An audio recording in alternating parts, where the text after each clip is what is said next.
आप सभी को जय मसीह की दोस्तों, फिर से मैं स्वागत करता हूं अपने इस नए वीडियो में। बहुत से ऐसे लोग हैं जो आज अपने माता या पिता का निरादर करते हैं। आपने बहुत से ऐसे लोग देखे होंगे, ऐसे जवान देखे होंगे जो अपने माता और पिता की बातों को नहीं मानते हैं। तो बाइबल इसके बारे में क्या कहती है? क्या आज हम जो कर रहे हैं, अपने माता या पिता की आज्ञाओं को नहीं मानते, तो क्या इससे हम पर कोई दोष पड़ेगा या नहीं? बाइबल से हम लोग देखेंगे कि परमेश्वर का वचन इसके बारे में क्या कहता है।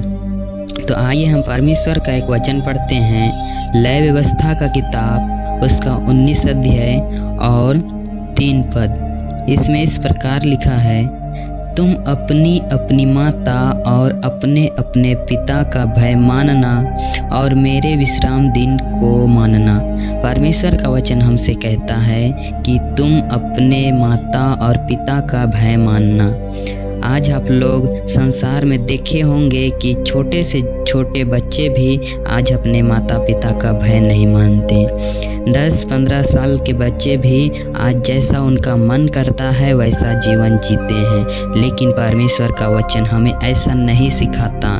तो क्या आज हम अपने माता या पिता का भय नहीं मानते तो आगे जाके हमारे साथ कुछ गलत हो सकता है? क्या परमेश्वर हमें दंड दे सकते हैं या नहीं? बाइबल इसके बारे में भी हम लोग को बताती है। आइए हम उस वचन को पढ़ते हैं कि यदि हम अपने माता और पिता का भय ना माने तो हमारे साथ क्या होगा, या हम अपने माता और पिता का भय माने तो हमें क्या आशीषें मिल सकती हैं। आइए हम उस वचन को पढ़ते हैं। निर्गमन का किताब उसका 20 अध्याय और उसका 12 पद। इसमें इस प्रकार लिखा है, तू अपने पिता और अपनी माता का आदर करना, जिससे जो देश तेरा परमेश्वर यहोवा तुझे देता है उसमें तू बहुत दिन तक रहने पाएगा।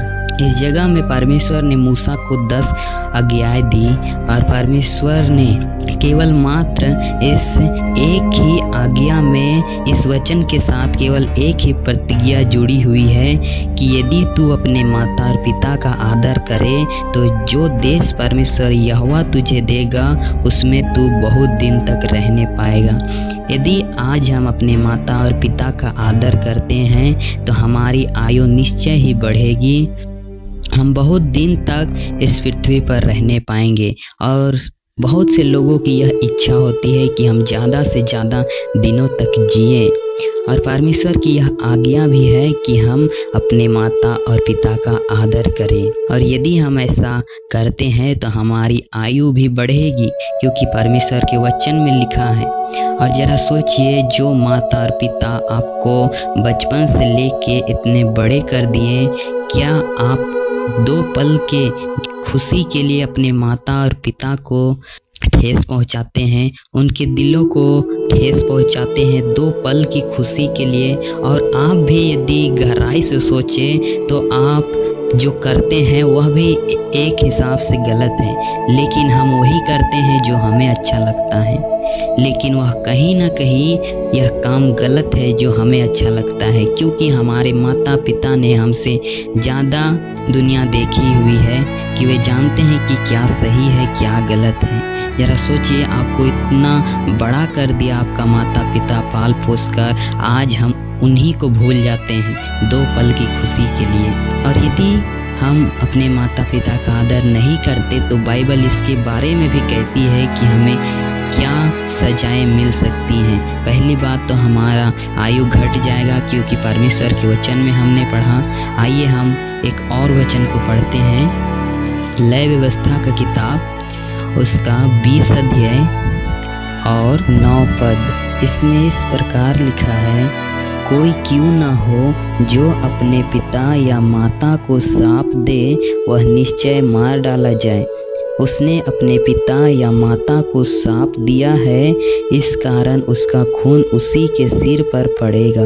परमेश्वर का वचन साफ साफ हमसे कहता है, यदि हम अपने माता पिता को श्राप देते हैं, उनको भला बुरा कहते हैं, उनकी आज्ञाओं को नहीं मानते हैं, तो परमेश्वर का वचन कहता है वह मार डाला जाए।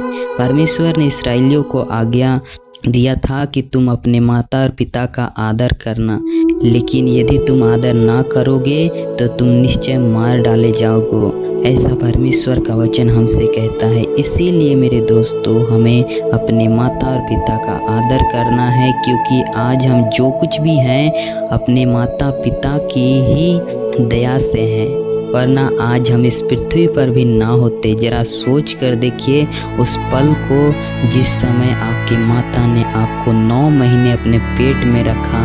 जरा सोच कर देखिए उस पल को जब आप एकदम नए नए जन्म लिए थे। उस समय आपकी माता, आपके पिता ने आपकी परवरिश की और आपको इतना बड़ा किया। आज 2 पल की खुशी के लिए हम अपने माता पिता को भी छोड़ देते हैं। यह बहुत ही बुरी बात है। मैं विश्वास करता हूँ आपने इस वचन के द्वारा कुछ सीखा।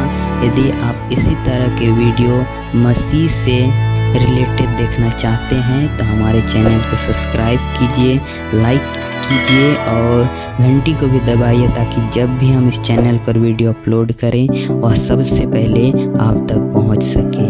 आपका कीमती समय देने के लिए आपका धन्यवाद। जय मसीह की।